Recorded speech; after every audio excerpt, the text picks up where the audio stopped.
Et c'était la première fois pour moi que j'étais en couple avec une femme, donc c'était très nouveau, notamment juste dans ma façon de le vivre au quotidien.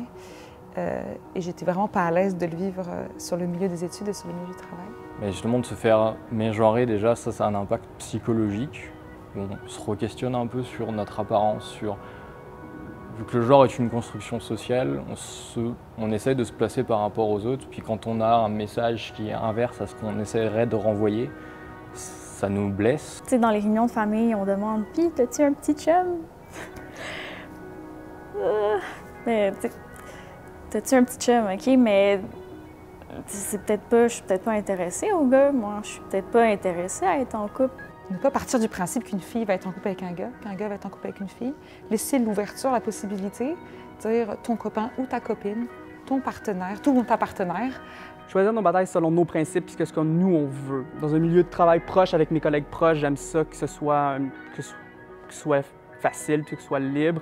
Mais mettons, à la caisse chez Rona, si quelqu'un devant moi fait une blague déplacée, je choisis où est-ce que je mets mon effort puis où est-ce que je mets mon attention, parce que sinon, ça pourrait devenir très lourd à long terme. Toutes les portes où il y a une identité de genre forte sur le devant de la porte, donc avec notamment ce qui va être les salles de bain ou ce qui va être les vestiaires. Généralement, surtout au début de notre transition en tant que personne transgenre, on va avoir besoin justement d'être validé dans ces espaces.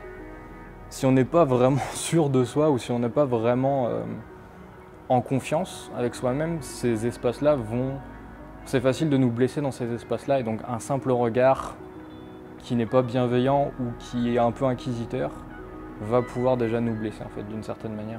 Et souvent le réflexe c'est de dire « OK, ouais, ben, tu as juste envie de te retirer de la situation », parce que des fois ça peut être complexe de s'impliquer, ça dépend de ce que c'est évidemment.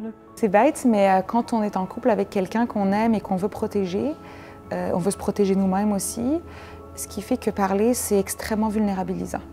Parce qu'on ne veut pas se faire atteindre par les commentaires. Je pense au centre sportif, à l'ETS, qui m'a offert la possibilité justement d'accéder au vestiaire des femmes, sachant qu'au vestiaire ETS, ici, il faut badger pour pouvoir y avoir accès.